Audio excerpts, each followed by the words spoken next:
Hello and welcome back to a complex endgame study, created by Leonid Kubbel in 1927. It's try to move and eventually win this game, but the win it's not so easy to be found. The big challenge of this puzzle is black a pawn.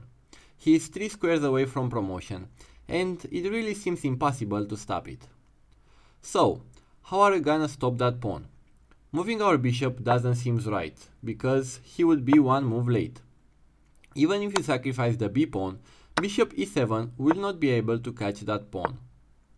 By process of elimination, we can find that the first correct move is pawn to b5. Any other move wouldn't seem to work.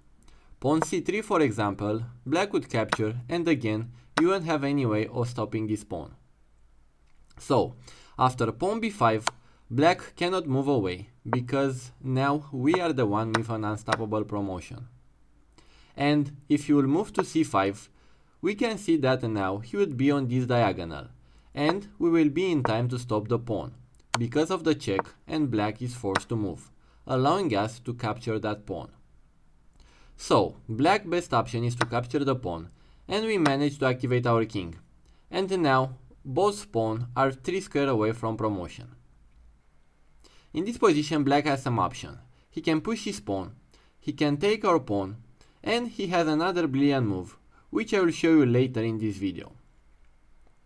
Let's start with the easiest variation, which is the pawn push. Both players promote at the same time, and due to his material advantage, white would eventually win this. One thing he should be careful of is after queen h1 check, he should evade the check on a7, because if he will go to b8, this would be a draw. Black would capture his bishop with a check, and after the queen exchange we have this 2 pawn versus 2 pawn endgame, which is a draw with the correct play, but in reality both players can mess this up pretty easily. For example, the only drawing move for black here is king d2, and now the only drawing move for white here is king e5. I can see a lot of players blundering this position by taking the e pawn for example, but this is for another video. Okay, going back, if you evade the check on a7, black cannot check on h7 because you would block with queen b7, which came with a check, and now black is forced to trade queens. And if you will try to repeat moves with queen a1 check, now you will go to b8 and black wouldn't have any available check. Okay, so that was the pawn push, but let's see what's happened when black takes our pawn. How are you gonna stop the promotion now? The logical and the correct move is to start getting the bishop involved, and we need to move it to f6 and not g7, because if black will start pushing the pawn, we see that we cannot catch it with bishop e7, but we have a check with bishop d8, which will give us an important tempo. If black moves to b4, he will put himself on this diagonal and we will win the pawn afterwards. And if he will go to a4, we will go to b6 and we will target the d4 pawn, a square to which we can guard the promotion square on a1. And if you will try to come after our bishop, we can move it on c3, we can move it on a1, a lot of options here. The best defense here for black is king to b5. We continue with bishop b6 with the same idea of coming on d4. Black defends his pawn with king c4, and now the promotion seems unstoppable, but trust me, this position is winning for white. But the question is how? Pause the video if you want to challenge yourself and let me know in the comments if you manage to find the correct solution. Okay, the promotion is truly unstoppable, but white doesn't care about that, because he can create a mating net. Looking at the position, black king doesn't have too many available squares, and if we move king to c6, black would only have one square left, on b4. So, white doesn't care about that pawn, all he wants is to deliver a checkmate. If black pushes the pawn to a2, we will take away his last available square with bishop a5, and we also see that the bishop will cover the c3 square as well, giving us the possibility to checkmate with pawn d3. So, even if black promotes now, this won't matter because we have checkmate. Black's only option to prolong this is with pawn d3.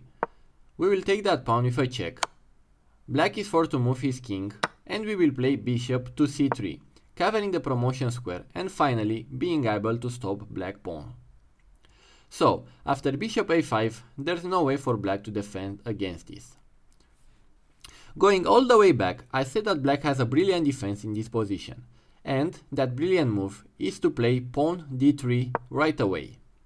We saw how troublesome that pawn was for black, so he decided to sacrifice right now. And let's see why this defense is so brilliant for black. First of all, you need to deal with that threat, because if not, black will promote into turn.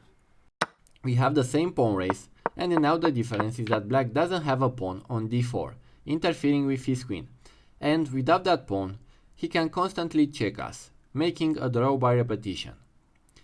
Queen h1, king a7, and now black isn't forced to continue with queen a1, but he can continue with queen g1. As you can see, if he will still have his pawn on d4, that check couldn't possibly happen. And, as you see, white doesn't have any way of stopping black from checking him. So, we cannot take the pawn, and we also cannot play pawn to c3, because now we will be losing. Black could take our a pawn, and our variation with bishop f6, d8, b6 and d4 wouldn't be possible, because our own pawn will interfere with the bishop, and white would be one move too late to stop the promotion. And as you can see, white is losing this.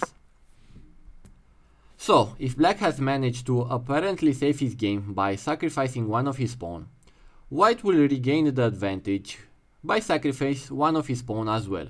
The winning move here is pawn to c4, a check. Now, black has a decision to make. He can take our a pawn or the c pawn. Quick note, black cannot take this with en passant because his pawn is on d3. If he will have the pawn on d4, he could capture it, but en passant doesn't apply here in this scenario with the pawn on d3. The pawn needs to be side by side. Let's say it will take the a pawn. We can see now that our bishop can maneuver to d4 and his path is no longer blocked. So, we continue with this plan.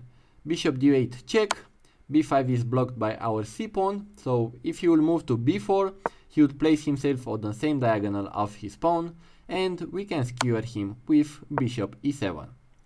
And after he retakes, black wouldn't be able to catch our pawn, and it will be too late for him to promote his d pawn. And if he will evade the check on a4, we will arrive on d4 on time to stop the promotion, and this is winning for white. But what if he will take the c pawn instead? This way he will guard the d4 square and we couldn't stop the promotion anymore. Well, in this case we don't care about that, because black wasted an important tempo, and now after the pawn race, we will promote first and we easily win this game, being a queen and a bishop up. So yeah, I think I covered all the main variation. I hope you found this interesting and learned something important from it. So take care and see you in the next one. Cheers guys!